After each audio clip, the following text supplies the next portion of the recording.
Hello students, SGS classes के behalf पर मैं शिशिर पांडे आप सभी का अपनी ऑर्गेनिक केमिस्ट्री की लेक्चर सीरीज़ में स्वागत करता हूं। इस लेक्चर सीरीज़ में हम बेसिकली 12th बोर्ड्स के एग्ज़ामिनेशन को पॉइंट ऑफ व्यू में रखकर पूरी की पूरी एनसीईआरटी को हम स्टडी करने की कोशिश करेंगे।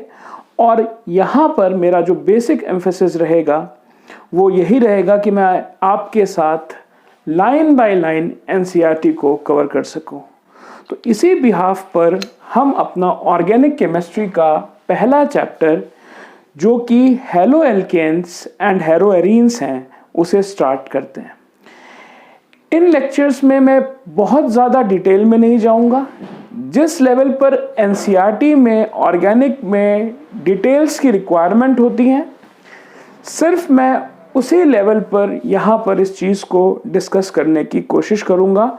बहुत ज़्यादा हम यहाँ पर कॉम्पिटिटिव लेवल की बातें नहीं करेंगे। ये लेक्चर सीरीज सिर्फ उन स्टूडेंट्स के लिए है जो क्लास 12th के बोर्ड एग्जामिनेशंस की प्रिपरेशन कर रहे हैं।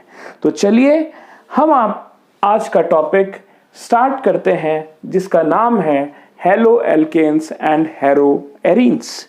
तो सबसे पहले क्वेश्चन जो हमारा ये आता है वो ये है कि हैलो एल्केन्स या हैलो एरीन्स नेचर में परसिस्ट क्यों करती हैं। तो ये एक बहुत इंपॉर्टेंट क्वेश्चन होता है इस पॉइंट ऑफ व्यू से हमको समझने का कि जो हैलो एल्केन्स और हैलो एरीन्स हैं वो नेचर में परसिस्ट क्यों करती हैं। तो इन एनसीईआरटी में इसका जब चैप्टर का स्टार्ट होता है तो आप देखेंगे वहां पे एक पिंक कलर की लाइन में इस चीज को लिखा हुआ है कि जितने भी हमारे हेलोजिनेटेड कंपाउंड्स होते हैं वो बेसिकली सॉइल बैक्टीरिया उन्हें डिग्रेड नहीं कर पाता।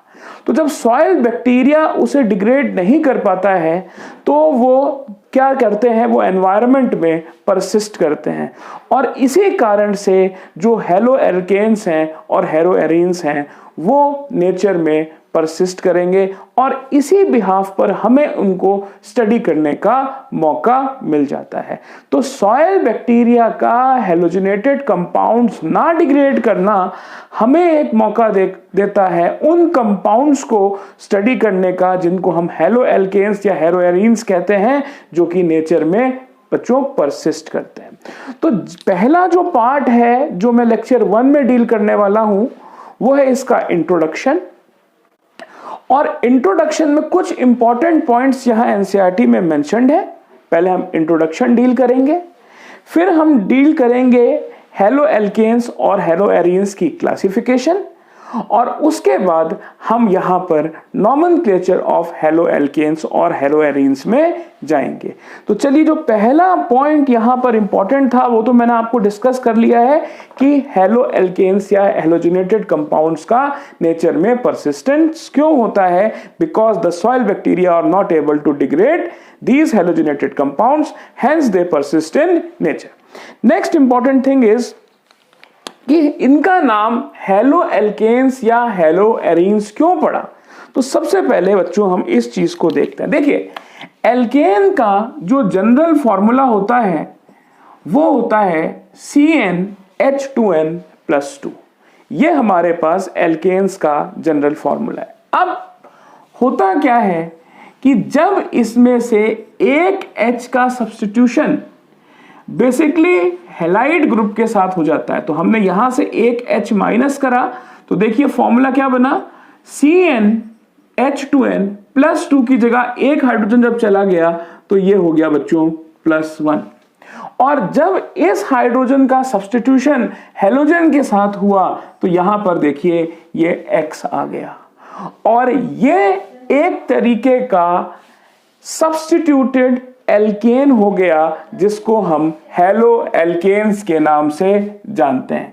यहां पे जो X हो सकता है बच्चों वो फ्लोरो, क्लोरो, ब्रोमो और आइडो, इसमें से कोई भी हैलोजन हो सकता है। और इस सीरीज के कंपाउंड्स को जहां पर हम एलिफेटिक एल्केन से बेसिकली हैलोजनेशन करके सब्स्टिट्यूशन करके H का हम हेलोजन से सब्स्टिट्यूशन करके जो सीरीज ऑफ कंपाउंड्स बनाते हैं, इन सीरीज ऑफ कंपाउंड्स को हम बेसिकली हेलो एल्केन्स का नाम देते हैं। इनको हम क्या कहते हैं? इनको हम हेलो एल्केन्स कहते हैं। अब देखते हैं बच्चों कि जो हेलो एरीन्स वर्ड है ये कहां से आया। तो जो हमारे पॉइंट ऑफ व्यू से इंपॉर्टेंट है, क्लास 12th बोर्ड्स के पॉइंट ऑफ व्यू से, हमें उस रूट कंपाउंड को पकड़ना है जहां से एक्चुअली हम हेलो एरीन्स वर्ड को डिराइव करेंगे। और ये जो रूट कंपाउंड है ये बेसिकली है बच्चों जिसको हम कहते हैं बेंजीन। और हम सभी जानते हैं कि बेंजीन का जो जनरल फॉर्मूला होता है वो C6H6 होता है। और यहां पे भी यही होना है, यहां पे भी एक H का सब्स्टिट्यूशन होना है और उसमें हेलोजन ग्रुप एडअप होना है। और यहां पे ये देखिए जो हमारे पास ये सब्स्टिट्यूटेड बेंजीन बनी, जिसमें इस X को हम फ्लोरो, क्लोरो, ब्रोमो या आइडो कुछ भी ले सकते हैं। इस सब्स्टिट्यूटेड फॉर्म के कंपाउंड को actually we are calling them as, इनको हम क्या कहते हैं? इनको हम हेलो एरीन्स का नाम देते हैं। इसे हम हेलो एरीन्स कहते हैं। तो यहां पर बेसिकली हमने ये समझा कि हम हेलो एल्केन्स और हेलो एरीन्स कहते हैं किसको है। अब देखिए यहां पे बहुत इंपॉर्टेंट एक चीज होती है जो इसी पॉइंट ऑफ व्यू में मैं आपको समझा सकता हूं कि जितने भी हेलो एल्केन्स होते हैं उसमें जो हेलोजन ग्रुप जुड़ा होता है वो sp3 हाइब्रिडाइज्ड कार्बन पर जुड़ा होता है। तो यहां पे जितने भी हेलो एल्केन्स हैं उनमें जो हेलोजन ग्रुप है वो जिस कार्बन से जुड़ा होगा वो sp3 हाइब्रिडाइज्ड होगा। तो यहां पर आप इस चीज को एक एग्जाम्पल से समझ सकते हैं। इसका एग्जाम्पल बच्चों मैं यहां बना रहा हूं और इसका एग्जाम्पल मैं यहां बना रहा हूं। तो चलिए इस चीज को हम यहां पर समझने की कोशिश करते हैं। तो sp3 हाइब्रिडाइजेशन उन कंपाउंड्स में होगा एल्केन में बेसिकली, या सब्स्टिट्यूटेड एल्केन्स में, जिनका सिंगल बॉन्ड सिस्टम हो। जहां पर भी आप देखें कि डबल बॉन्ड सिस्टम आ गया वो sp2 हाइब्रिडाइज्ड होगा, और जहां पे भी ट्रिपल बॉन्ड सिस्टम आ जाएगा वो sp हाइब्रिडाइज्ड होगा। तो देखिए यहां पे हम इसका यहां एग्जांपल लेके देखते हैं। हमारे पास ये देखिए C2H6 एल्केन था, मैंने यहां से एक हाइड्रोजन हटाया, C2H5 हो गया जिसको हम एल्काइल कहते हैं, और इससे ये देखिए हमारा सपोज Br जुड़ गया। तो जिस कार्बन से बेसिकली हेलोजन जुड़ा हुआ है वो कार्बन किस फॉर्म का हाइब्रिडाइजेशन शो कर रहा है? वो कार्बन sp3 हाइब्रिडाइज्ड है, वो कार्बन sp3 हाइब्रिडाइज्ड है। तो बहुत इंपॉर्टेंट पॉइंट निकल कर आता है, अगर आप लोग चाहें तो इसको लिख भी सकते हैं। In haloalkanes halogen atom is attached to sp3 hybridized carbon atom. In haloalkanes, the halogen atom is attached to sp3 hybridized carbon atom. ठीक है। अब देखिए हम यहां पर बात करते हैं हेलो एरीन्स की। तो जब हेलो एरीन्स की हम बात करते हैं तो चलिए हम आपको यहां पर दिखाते हैं बेंजीन का स्ट्रक्चर बना के। ये देखिए ये हमने यहां पर एक हेक्सागोनल फॉर्म बनाया, और हेक्सागोनल फॉर्म बना रहा हूं तो ऑब्वियस सी बात है कि वो बेंजीन होने वाला है। और बेंजीन की खासियत क्या होती है कि ऑल्टरनेट डबल और सिंगल बॉन्ड सिस्टम, जिसको हम बेसिकली कंजुगेटेड स्ट्रक्चर में रखते हैं, वो बेंजीन में प्रेजेंट होता है। अब मैंने यहां पे क्या किया कि सपोज मैंने यहां पे बच्चों Br लगा दिया। तो आप देख रहे हैं कि ये जो कार्बन यहां पर मुझे मिल रहा है, ये वाला जो कार्बन जो मुझे मिल रहा है इस टर्मिनल पर, ये एक डबल बॉन्ड सिस्टम कैरी कर रहा है। और जैसे ही ये डबल बॉन्ड सिस्टम कैरी कर रहा है, ये कार्बन जो हो गया वो sp2 हाइब्रिडाइज्ड हो गया। तो बेसिक डिफरेंस जो हेलो एल्केन्स और हेलो एरीन्स में होता है वो ये होता है कि हेलो एल्केन्स के केस में जो हेलोजन ग्रुप जिस कार्बन से जुड़ा होता है वो sp3 हाइब्रिडाइज्ड होता है, और अगर हम हेलो एरीन्स की बात कर रहे हैं उसमें जो हेलोजन एटम जिस कार्बन के साथ जुड़ा है वो sp2 हाइब्रिडाइज्ड होता है। अब देखिए जो एनसीईआरटी में इंट्रोडक्शन में कुछ एक इंपॉर्टेंट बातें दे रखी हैं, उसको भी हम यहाँ पर डिस्कस करेंगे। हैं बहुत एलिमेंट्री, लेकिन they are immense importance when we are dealing with 1 mark questions of boards, right. तो चलिए इस चीज को अब हम आगे देखते हैं। कुछ ऐसी बातें यहां दे रखी हैं, जैसे कि एक क्लोरीन कंटेनिंग एंटीबायोटिक जिसे हम क्लोरामफेनिकॉल कहते हैं, तो यहां पे एक एंटीबायोटिक का नाम दिया है क्लोरामफेनिकॉल। क्लोरामफेनिकॉल ये एक क्लोरीन कंटेनिंग एंटीबायोटिक है which is effective against what, which is effective against typhoid fever. That means it is used for treatment of which fever? It is used for the treatment of typhoid fever। और ये जो chloramphenicol है ये एक chlorine containing क्या है? एक antibiotic है। ये एक क्लोरीन कंटेनिंग एंटीबायोटिक है जो बेसिकली बैक्टीरियल इन्फेक्शन के अगेंस्ट हमको प्रोटेक्शन प्रोवाइड करेगी, और जिस बैक्टीरियल इन्फेक्शन के अगेंस्ट हमें ये प्रोटेक्शन प्रोवाइड करेगी वो है टाइफॉइड फीवर। ठीक है, तो इतना एक चीज यहां पर एनसीईआरटी में गिवन है। अब दूसरी इंपॉर्टेंट चीज जो दे रखी है एनसीईआरटी में, वो बच्चों ये दे रखी है कि यहां पे आयोडीन की चर्चा करी गई है। बहुत इंपॉर्टेंट है आयोडीन। तो एक चीज तो लिखी गई है कि जिस हार्मोन में आयोडीन प्रेजेंट होता है उसका यहां पे नाम लिखा गया है, और उस हार्मोन को हम बेसिकली थायरॉक्सिन कहते हैं। थोड़ी सी डिटेल्स में आपको थायरॉक्सिन के लिए और बता देता हूं कि जो थायरॉक्सिन होता है ये 2 फॉर्म्स में एग्जिस्ट करता है। एक को हम T3 कहते हैं और एक को हम T4 कहते हैं। तो जो T3 थायरॉक्सिन होता है उसको ट्राइआयोडोथायरॉक्सिन के नाम से जाना जाता है, और जो T4 होता है उसको टेट्रा आयोडोथायरॉक्सिन के नाम से जाना जाता है। दैट मीन्स कि T3 में 3 आयोडीन के एटम्स होंगे और T4 में 4 आयोडीन के एटम्स होंगे। और जितनी भी हम बेसिकली हार्मोनल एनालिसिस करते हैं, खासकर रेडियो इम्यूनो एसिड जो टेक्निक होती है उसको इन्वॉल्व करके, उसमें इस थायरॉक्सिन हार्मोन का बहुत इंपॉर्टेंट रोल होता है। बॉडी में जो थायराइड होता है उसमें एक्चुअली थायरॉक्सिन की या तो डेफिशिएंसी हो जाती है, हाइपोसेक्रीशन हो जाता है, या हाइपर सेक्रीशन हो जाता है। जिसको जिस टेक्निक से हम स्टडी करते हैं उस टेक्निक का नाम होता है रेडियो इम्यूनो एसिड, राइट। तो ये एक और अच्छी बात एनसीईआरटी में इंट्रोडक्टरी में दे रखी है। उसके बाद आप देखेंगे कि आयोडीन की डेफिशिएंसी से एक डिजीज होती है। आयोडीन की डेफिशिएंसी से एक डिजीज होती है जिसको हम हिंदी में घेंगा कहते हैं, और इस डेफिशिएंसी डिजीज का नाम क्या है बच्चों? इस डेफिशिएंसी डिजीज का नाम है गॉइटर। तो यहां पर कुछ इंपॉर्टेंट चीज ये हो गई कि आयोडीन किस हार्मोन में प्रेजेंट होता है, तो आंसर आ गया आपका थायरॉक्सिन। और अगर मैं बात करूं आयोडीन की डेफिशिएंसी से क्या होता है, तो हमारे पास आंसर आ जाता है गॉइटर। अब देखिए एक यहां पर बहुत इंपॉर्टेंट चीज है, एक सिंथेटिक हेलोजन कंपाउंड है। मैं आपको बताऊं, क्लोरोक्वीन कहा गया है, इसे एनसीईआरटी में मेंशन करा गया है बच्चों। इसको कहा गया है क्लोरोक्वीन। ये जो क्लोरोक्वीन है ये एक सिंथेटिक हेलोजन कंपाउंड है। ये क्या है? ये basically this is a synthetic halogen compound.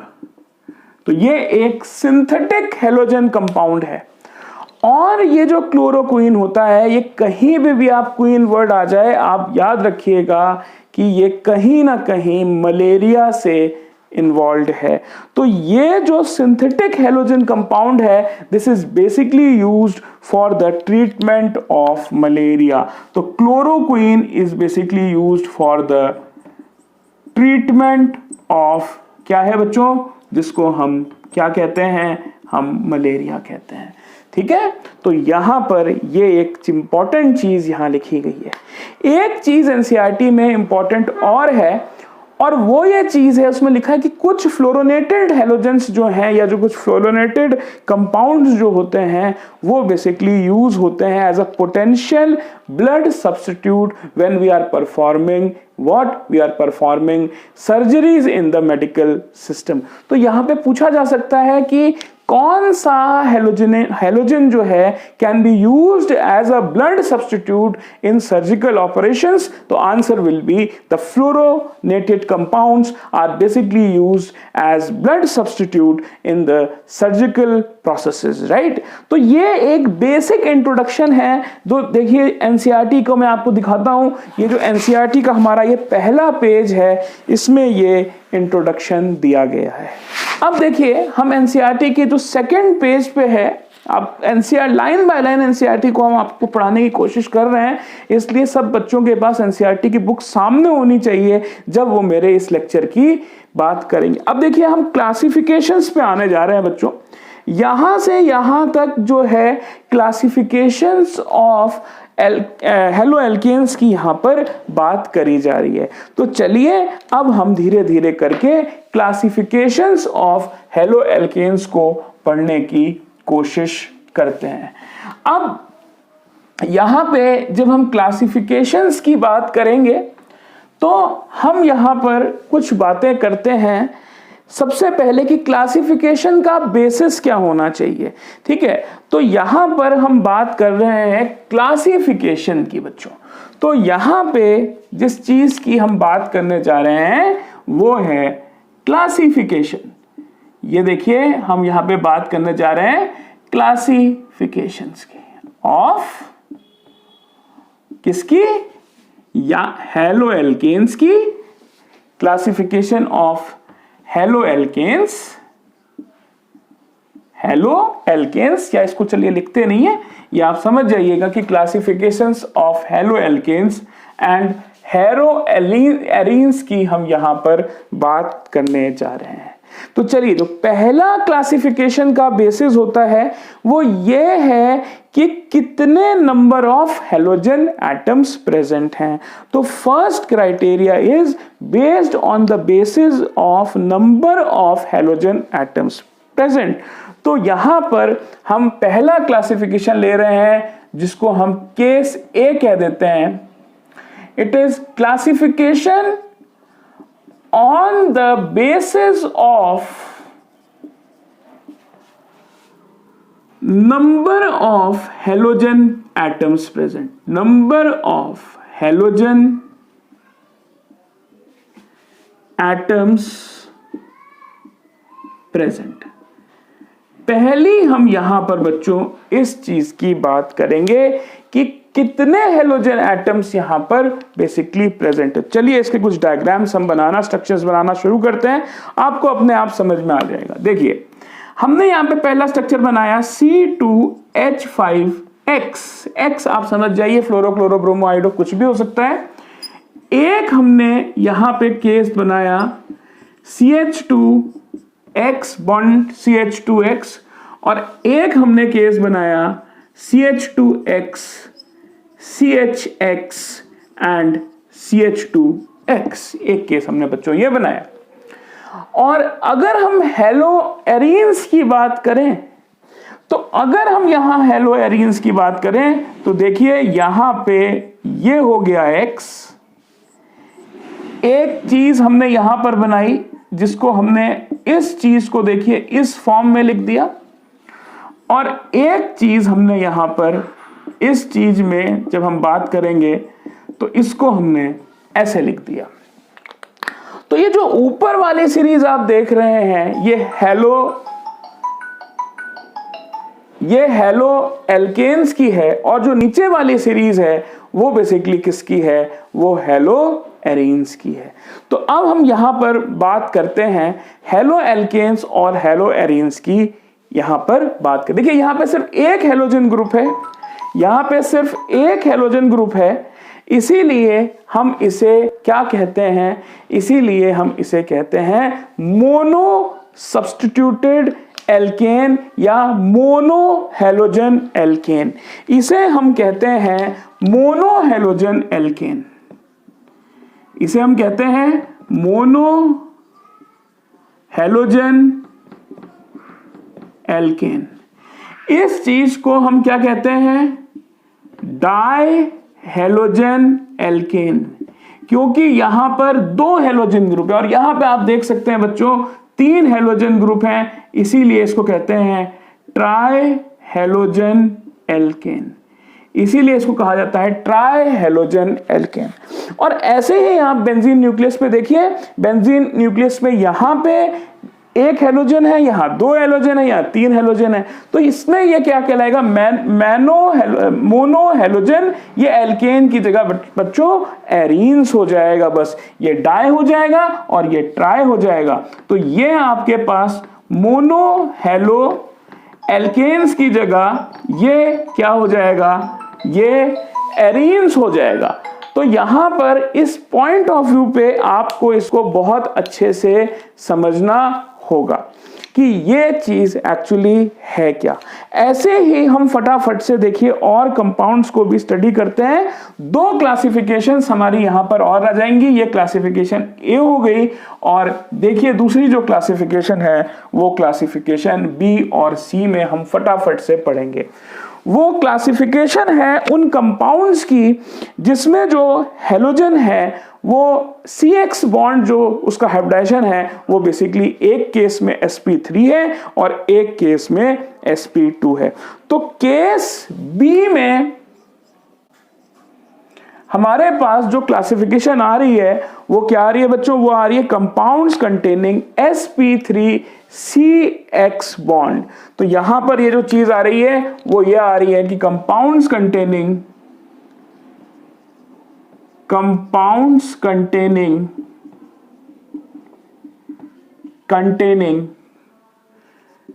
sp3CX bond, sp3CX bond.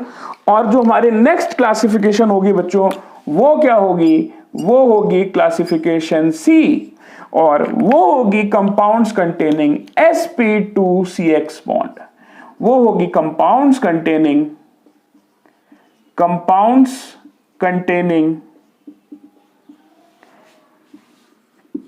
sp2CX bond. तो हमारे पास ये 2 बेसिक चीजें यहां पर आ गई। अब फटाफट से देखिए इसको समझते हैं।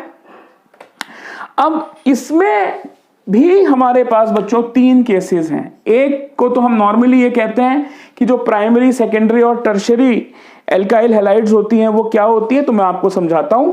अगर एक कार्बन से एक ही हैलोजन, देखिए यहां पर ये आपके पास एल्काइल ग्रुप है और ये आपके पास एक केस बना, यहां पे देखिए ये आपके पास दूसरा केस बना, ठीक है। अब यहां पर आप देखिए और ये देखिए आपके पास तीसरा केस बना। अब यहां आप इस चीज को ध्यान देके देखिएगा बच्चों कि इस कार्बन से बेसिकली एक ही कार्बन जुड़ा है जो कि एल्काइल के फॉर्म है। R का मतलब यहां पे CH3, C2H5 कुछ भी हो सकता है। तो यहां पे एक कार्बन से एक ही कार्बन जुड़ा है, इसीलिए ये 1 डिग्री कार्बन के नाम से जाना जाता है। ये जो कार्बन है ये 1 डिग्री कार्बन के नाम से जाना जाता है और इस 1 डिग्री कार्बन से बेसिकली हैलोजन जुड़ा है, इसलिए ये 1 डिग्री एल्काइल हैलाइड के नाम से जाना जाएगा, ठीक है। तो ये आपके पास 1 डिग्री एल्काइल हैलाइड की बात हो गई। अब आप दूसरे केस में आ जाइए।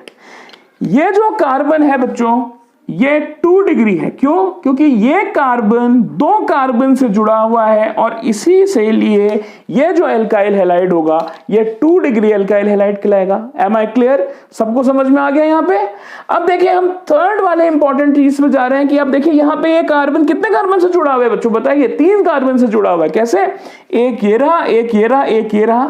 तो इसीलिए ये वाला जो एल्काइल हैलाइड है ये 3 डिग्री एल्काइल हैलाइड कहलाएगा। तो बेसिकली अगर एक कार्बन एक ही कार्बन से जुड़ा हुआ है तो वो एल्काइल हैलाइड, और उससे जुड़ा हुआ हैलोजन जो होगा वो 1 डिग्री कहलाएगा। एक कार्बन 2 कार्बन से जुड़ा हुआ है तो उससे जुड़ा हुआ जो हैलोजन है वो 2 डिग्री के में आएगा, और बेसिकली अगर 3 से जुड़ा हुआ है तो 3 डिग्री एल्काइल हैलाइड कहलाएगा। अब यहां पे ये तो केस हो गया 1 degree 2 degree 3 degree alkyl halide का। अब हम यहां पे बच्चों बात करेंगे सेकेंड फॉर्म की, जिसको हम बोलते हैं 1 डिग्री फॉर्म। तो हमारे पास क्या क्या हो गया था, 1 degree 2 degree and 3 degree alkyl halide. इसको समरी इस तरीके से दे देते हैं, 1 डिग्री 2 डिग्री एंड 3 डिग्री क्या हो गया, एल्काइल हैलाइड ले लीजिए, एल्काइल हैलाइड ले लीजिए। दूसरा केस जो हमारे पास यहां बनता है बच्चों वो एलाइलिक हैलाइड्स का बनता है। तो एलाइलिक हैलाइड्स को आपको समझना है, ये है एलाइलिक हैलाइड्स। देखिए एलाइल ग्रुप क्या होता है, मैं आपको बहुत सिंपल भाषा में इसको बताता हूं और याद रखने की एक ट्रिक भी बताता हूं। कभी भी कार्बन कार्बन डबल बॉन्ड आपने लिखा, विनाइल और एलाइलिक कार्बन में क्या फर्क होता है मैं आपको बता रहा हूं। अगर कार्बन कार्बन डबल बॉन्ड से डायरेक्टली कोई ग्रुप जुड़ा होता है तो उसे विनाइल कहते हैं, और एलाइलिक ग्रुप क्या होता है, कार्बन कार्बन डबल बॉन्ड के बगल वाले कार्बन से। ये आप चीज ध्यान रखिएगा, चाहे तो आप इसे हिंदी में लिख भी सकते हैं, कार्बन कार्बन डबल बॉन्ड के बगल वाले कार्बन से जो ग्रुप जुड़ा होता है उसे हम एलाइलिक हैलाइड क्या एलाइलिक ग्रुप कहते हैं, और उससे जुड़ा हुआ जो हैलोजन होगा वो एलाइलिक हैलाइड कहलाएगा। दैट मींस कि यहां पे ये कार्बन कार्बन डबल बॉन्ड के बगल वाला कार्बन देखिए ये है बच्चों, तो ये कहलाएगा एलाइलिक कार्बन, ये कहलाएगा एलाइलिक कार्बन। और इससे जुड़ा हुआ जो हैलोजन है उसको हम क्या कहेंगे, उसको हम बेसिकली क्या कहेंगे, एलाइलिक हैलाइड। तो ये जो चीज बनी इसको ही हमने एलाइलिक हैलाइड कहा। अब देखिए आगे जाके ये बहुत इंपॉर्टेंट होता है, एक रिएक्शन बनती है कि आपको बोलेंगे एक रिएजेंट दे दिया जाएगा इस तरीके से देखिए, और एरो के ऊपर NBS लिख दिया जाएगा। NBS का मतलब होता है N ब्रोमोसक्सिनामाइड। तो ये नॉर्मल ब्रोमिनेशन नहीं है जो कि हम एडिशन रिएक्शन में पढ़ते हैं। तो इसका एक बहुत बड़ा सिग्निफिकेंस ये है बच्चों कि देखो ये कार्बन कार्बन डबल बॉन्ड है, इसके बगल वाला कार्बन ये है, या तो ये ब्रोमिनेशन इस कार्बन पर होगा या इस कार्बन पे होगा। क्यों? क्योंकि यहां पे आप देख सकते हैं ये एलाइलिक C है, ये एलाइलिक कार्बन है, और आपके पास ये एलाइलिक कार्बन है। बहुत इंपॉर्टेंट है, इस चीज को समझिएगा। तो इसीलिए यहां पे अगर हैलोजन का एडिशन होगा तो वो इस तरीके से होगा, ये देखिए ये आपके पास बिहार जुड़ेगा। तो जब कभी भी ये रिएक्शन आती है NBS रिएक्शन, तो आप हमेशा ध्यान रखिएगा NBS हमेशा एलाइलिक सब्स्टिट्यूशन करता है, इसीलिए वो एलाइलिक कार्बन पे H को हटा के Br का एडिशन करता है। तो it is very very important for us to understand what is the use of NBS, and actually the NBS is performing the allylic bromination, that means bromination at the allylic carbon। तो अब हमने ये देख लिया कि allylic halides क्या होते हैं बच्चों। अब हमें इसमें तीसरा फॉर्म देखना है कि जो बेंजाइलिक हैलाइड्स होते हैं वो क्या होते हैं। तो देखिए हमने यहाँ पे एलाइलिक हैलाइड्स को भी स्टडी कर लिया, तो मैं इसको यहां से मिटाऊंगा, ठीक है। अब जो तीसरा फॉर्म हमें यहां पे स्टडी करना है वो है बेसिकली बेंजाइलिक हैलाइड्स। वो है बेसिकली बेंजाइलिक हैलाइड। मैं आपको बताता हूं बेंजाइलिक हैलाइड्स को कैसे पढ़ा जाता है। हमारे पास एक कंपाउंड होता है बच्चों जिसको कहते हैं टाउलिन, ठीक है। अब टाउलिन में से अगर आप एक कंडीशन में आप 2H और एक कंडीशन में अगर आप 3H को निकाल देंगे तो आप देखिए इससे कंपाउंड्स बनेंगे। पहले कंडीशन में ये होगा CH2 और एक हाइड्रोजन हटा दे तो इसकी जगह कोई ग्रुप आ सकता है, मान लीजिए हेलोजन आ गया, तो इसी चीज को हम बेंजाइलिक हैलाइड कहते हैं। लेकिन अगर 2H चले जाएं तो क्या होगा, देखिए ये CH होगा और 2H चले गए तो दो ग्रुप्स इसको सब्स्टिट्यूट कर सकते हैं, तो ये इस तरीके से बनाया जाएगा। और तीसरे वाले केस में बच्चों ये कार्बन है और ये इस तरीके से बनाया जाएगा। तो इस चीज को हम, ये वाला जो केस है बच्चों, इसको हम एक्चुअली बेंजाइल ग्रुप कहते हैं, दूसरे वाले को बेंजल कहते हैं और तीसरे वाले को बेंजो कहते हैं। इसका भी बहुत इंपॉर्टेंट रोल है बेंजल का, जब हम आगे जाके रीमन टीमन रिएक्शन पढ़ते हैं तो उसमें यहां पर इसका रोल आता है। तो इसको हम बेंजाइलिक कहते हैं, इसको बेंजल कहते हैं। जब टाउलिन से एक हाइड्रोजन हट जाए CH3 से तो उसको बेंजाइल कहते हैं, 2 हट जाए तो उसको बेंजल कहते हैं, और थर्ड वाला केस है उसको कहते हैं बच्चों बेंजो। अब देखिए हम यहां पर आगे बढ़ते हैं और हम क्लासिफिकेशन के लास्ट टॉपिक पर आ रहे हैं, और ये चीज मैंने आपको बताई भी है। और क्लासिफिकेशन का जो हमारा लास्ट टॉपिक है वो है कंपाउंड्स कंटेनिंग sp2CX बॉन्ड। एक इसमें बच्चों आ जाएगा विनाइल, इसमें एक आ जाएगा जिसको हम कहेंगे विनाइल हैलाइड। विनाइल हैलाइड का मतलब क्या होता है, जब कार्बन कार्बन डबल बॉन्ड से डायरेक्टली हेलोजन जुड़ जाए तो इसको हम विनाइल हैलाइड कहते हैं। एलाइलिक और विनाइल में आप ध्यान रखिएगा कि कार्बन कार्बन डबल बॉन्ड के बगल वाला जो कार्बन है ये बेसिकली क्या कहलाता है, एलाइलिक कार्बन कहलाता है, और कार्बन कार्बन डबल बॉन्ड से डायरेक्टली अगर हेलोजन जुड़ा हो तो ये विनाइल हैलाइड कहलाएगा। और ये जो कार्बन कार्बन डबल बॉन्ड वाला कार्बन है ये आपका कहलाने वाला है विनाइल कार्बन। अब अगर हम यहां पर बात करते हैं एराइल हैलाइड्स की, तो ये मैंने आपको डिस्कस कर दिया है। एराइल का मतलब है कि बेंजीन में से एक हाइड्रोजन का रिप्लेसमेंट होने वाला है और वो हेलोजन से सब्स्टिट्यूट होने वाला है, तो इसको हम बेसिकली क्या कहते हैं, एराइल हैलाइड कहते हैं।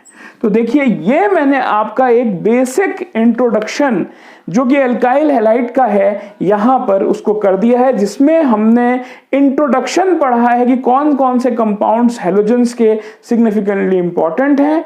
ये पहली बात, क्यों हेलोजेंस नेचर में परसिस्ट करते हैं इसकी बात मैंने यहां पे कर दी है। और क्लासिफिकेशन जो बेसिकली हेलो एल्केन्स और हेलो एरीन्स का होता है, जिसमें classification on the basis of number, और दूसरा जो क्लासिफिकेशन था classification of compounds containing sp3CX bond, और जो तीसरा क्लासिफिकेशन था कंपाउंड्स कंटेनिंग sp2CX बॉन्ड। ये मैंने बच्चों यहां पे कंप्लीट कर दिया है।